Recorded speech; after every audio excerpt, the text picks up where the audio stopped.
Yo, this is Real Talker E. Welcome to the locker room where we talk nothing but basketball. If you want to be a part of the locker room, you have to be part of the team. In order for you to be part of the team, obviously, you have to subscribe and share the video to not only be a part of the team and the locker room, but to also be a part of our daily basketball conversations. Yesterday in the NBA was a great night. We had a lot of close games. We had, a couple of players who got one off.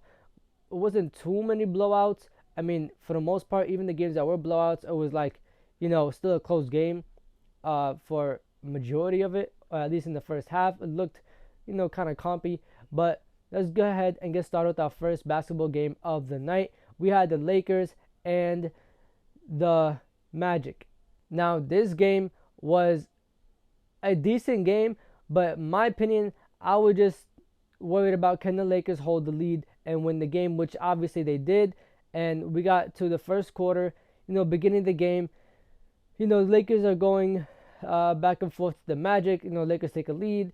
Magic fight back. I know the usual Magic. They don't really try to tap out in the first half at least. And Westbrook came in and he went crazy off the bench.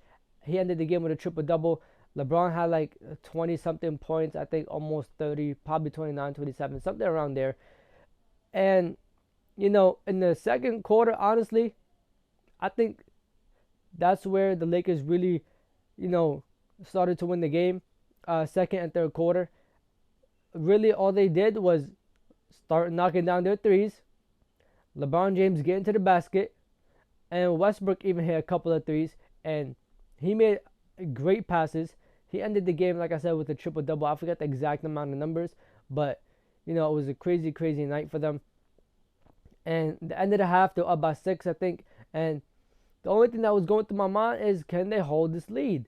We get to the second half, and the Magic looked like they're about to make a push, and the Lakers come right back. They had an answer, and third quarter they basically held on to the lead. They even built on their lead, and the fourth quarter basically they just maintained them and they won the game. This was a great game from the Lakers. I'm glad they won. However, I just think it's crazy that with all the wins that the Lakers have won, they're still at the bottom of the West. Like, they're not even around the 10, 9, 8 seed. Now, mind you, it's not like they're far out of it. I think it's like 6 games, 7 games, probably even 5 between the 1 seed and like the 10th seed in the West. So they're not really that far out of it. They're like at the 13th spot. So they're like, 7, 8, 9 games out at max. So if they could really go on a 5, 6 game winning streak, they're right back in there. A couple of teams are going to lose and, they take somebody's spot. The Magic, I'm not going to lie, Paolo Banchero, to me, personally, he's been underwhelming this year, bro. I know a lot of people are going to be like, oh, he's number 1 overall pick. He's had a couple of 20-point games. But to me, personally, he's been underwhelming. Like, I need him to be better. At least I expect him more since, like, the way people were talking about him. But, now I feel like Benedict Mathurin's running away with the Rookie of the Year. At least in my opinion, I would give it to him before I give it to Paolo. But anyways, let's go ahead and get started on our next basketball conversation. We had the Sixers and the Wizards. Now, this game was mostly lost by the Sixers more than it was won by the Wizards, in my opinion. We had the Sixers that came in. They took a 6-0 lead, right? Now, probably like, they were up by 6. I don't remember if it was 6-2 or whatever, but they were up by 6 at a certain point in the first quarter. And in the second quarter, they go down by 10. And that is a 16-point turnaround. And this is a team that has good defense. Like, it's not like they're bums. And they showed up. And the third, fourth quarter, they came back and they tried to fight back. And, Joel ended the game with like 48-point double-double. Most of those 48 came in the second half. And he tried to really wheel them back to the win. And it just did not happen. I feel like this is also a good lesson for the Sixers because you cannot always be down and fight your way back. I get it that Joel said it last game, but you need to actually now, come out and execute those, words of yours. You can't just say them as a team. You have to really come out and act upon them. And yesterday was not a good example of them acting upon that statement that Joel made, and I'm pretty sure the rest of the team has made in private at least. So I feel like they could have been way better. We had, the Wizards, who basically Bradley Beal did not have his best game. He had like 19 points. Kuzma didn't have his best game. He had like 14. But Kristaps Porzingis had like a 26, 28 point double-double. And he was shooting threes. He got to the basket. He got and ones. I mean, he blocked Joel Embiid's last shot to get 50 to end the game. I mean, he was all over. And I feel like the Washington Wizards, Porzingis is the best version of Porzingis we have seen since he was on the Knicks. And I'm not going to lie, I'm here for it. I kind of like watching Porzingis go off like this. James Harden missed a lot of, threes, a lot of step back shots that he always makes. But, yesterday just was not his night. And to be honest with you, they need to figure out the DeAnthony Melton, Tyrese Maxey situation, because Maxey is set to come back on, I think, Friday. And Melton has been showing up and he's been playing for them like, out of his mind. So they need to figure out that situation. They need to give them, some amount of time, whether it's equal amount of time. But I feel like Melton deserves a lot of time, a lot of minutes, to be honest. Our next game of the night, we had the Phoenix Suns and the Memphis Grizzlies. Now, y'all remember when Dylan Brooks was talking about Book? And he's like, oh, yeah, yo, when you come back on the 27th, this time, the third. Now, Book didn't play. And we all know what John Moran said. The whole, I have no team to fear in the West. I pretty much got it. The Grizzlies, we at the top, this, that, and the third. And what happened yesterday? What happened on Christmas Day? And I like Ja. Ja is one of my favorite players. I wanted him to play for the Suns when he got drafted. So I'm in no way, shape, or form talking down on Ja Morant. But to say you have no team to fear in the West is crazy. Because we all know the playoffs is all about matchups. It's not about if you're the first team. It's not about if you're the second team, the third team, the fourth team.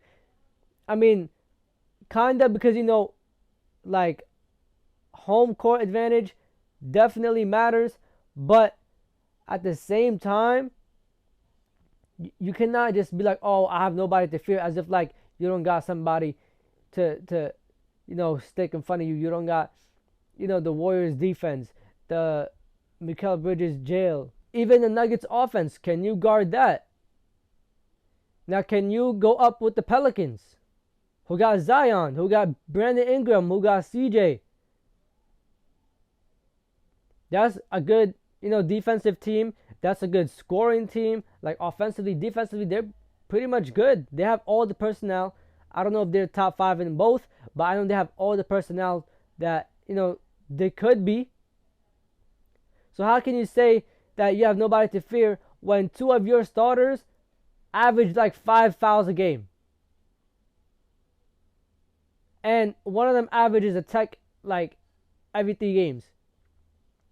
And the flagrant every 2 games. How can you say you have nobody to fear in the West?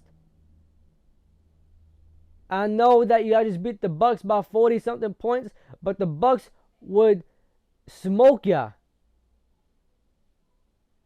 If the Bucks really lock in for real in the playoffs, you're done. Ja's not getting to the paint like that. They're going to play Ja Morant the same way that they're going to play Giannis. And the Grizzlies are not going to win. And yesterday was an embarrassing night from the Grizzlies. They went up against the Suns and they lost by a lot. The Suns were up by like 20 points at a certain time. And they lost to the Warriors without Steph Curry. And yesterday, Book didn't even play. Now, you would think that maybe Chris Paul had a crazy game. Maybe DeAndre Ayton went off. You know, Mikal Bridges has went off a couple of times for like 30 points this season, 25 points this season. Maybe he went off. No! That's not what happened. I don't think a single starter hit 20 points yesterday. Dwayne Washington hit like 26 off the bench. But no starter on the Suns had like more than 16 or 18 points. And then we had John Morant, who had like 40 something points yesterday. 22 points in the third quarter. And they were still losing by a lot.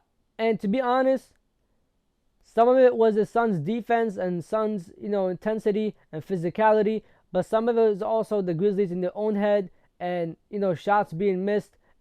And basically, like, it was like one of those bad games. But at the same time, I expected the Grizzlies to beat the Suns, especially without Book. Like, everybody else has been having a bad game. They just came off a, 3-game losing streak. The Grizzlies just lost to the Warriors also. So I'm like, okay, maybe the Grizzlies are going to want this win more than the Suns. Because, the Suns lost 3 straight, yeah, but they literally have nobody that's going to go off for 25, 30 points. Like, they don't have that go-to scorer. So what are they going to do? And it's not what happened. Grizzlies came and got embarrassed. They got smoked. Our next game of the night, a couple of honorable mentions. We had the Clippers go up against the Raptors, and the Clippers win. Kawhi Leonard came back, and he had a good game. Pascal Siakam had like 36 points with like, I think 9 rebounds or something like that. Ivica Zubac, he had a 23 point, 16 rebound game. Reggie Jackson had like a 20-point game. Paul George had a 23-point game. It was a good all-around win from the Clippers. Raptors could have been better, but it is what it is. We all win some and we lose some. You can't win them all. And the Raptors have been struggling recently, but, like I said, things will get better for them throughout the way. They just got to, weather the storm and find a way to stay within the top 8 teams, and they'll be fine. Even 10, honestly, but I don't think the Raptors want to be in the play-in. I think they really want to get a playoff spot, certified playoff spot. And the Clippers, a good win. I mean, they've strung a couple of wins recently, and Kawhi is back. I guess last game was a back-to-back. That's why he didn't play. But I don't know. I didn't think it was a back-to-back, but, it is Kawhi, and I guess he does whatever he wants, whether it was a back-to-back or not. Regardless, he didn't play, and I said what I said, but this time he played, and shout out to him. He had 15 points and 7 rebounds. I would have wanted him to be better, but the team won. Can't say anything about it. We had, obviously I already said this, Joel Embiid with another 48-point game, almost his third 50-point game of the season. We had, the Nuggets beat the Kings. The Warriors beat the Hornets. And I'm not going to lie, I think Draymond Green is the problem. I think he's the problem on this team. Like, why the game that he's not playing, Klay Thompson has 28 points. Jordan Poole has like 24 points. And the Warriors beat the Hornets. They're up by 5. Like, why is that the game that they win? Klay goes off and Poole goes off. And Draymond Green is not there. I think he's the problem, bro. And I'm not going to lie. I think his ways of, being that guy that picks up, the technicals, the guy that does all the dirty work, I think it's starting to rub off, like wrong on the team. Because that's supposed to be Draymond Green's role. Not Jonathan Kuminga's role, not Jordan Poole's role, not Klay Thompson's role, not Steph Curry's role. But the thing is, Steph Curry, he does get a couple of texts every now and then, so I can't even say anything about Steph.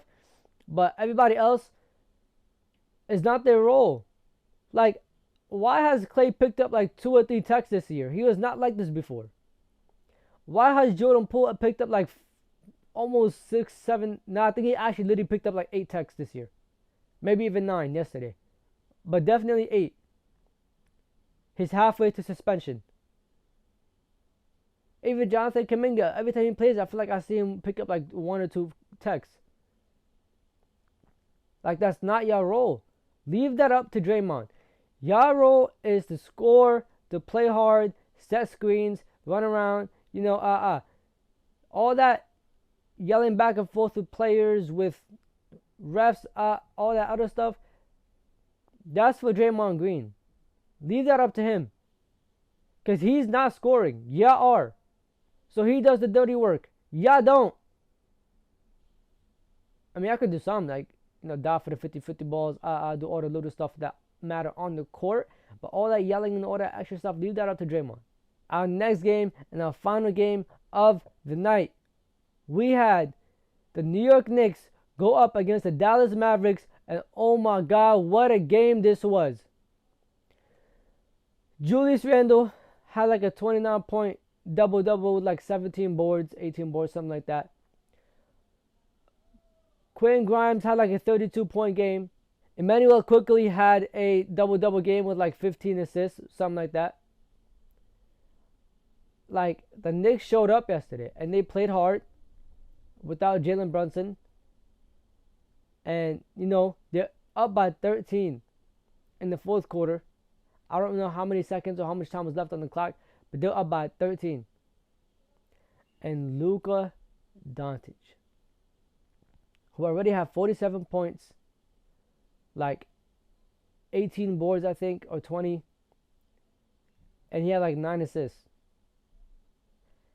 showed up in the last quarter, and he ended the game with 60 points, 21 rebounds, and like 10 to 14 assists.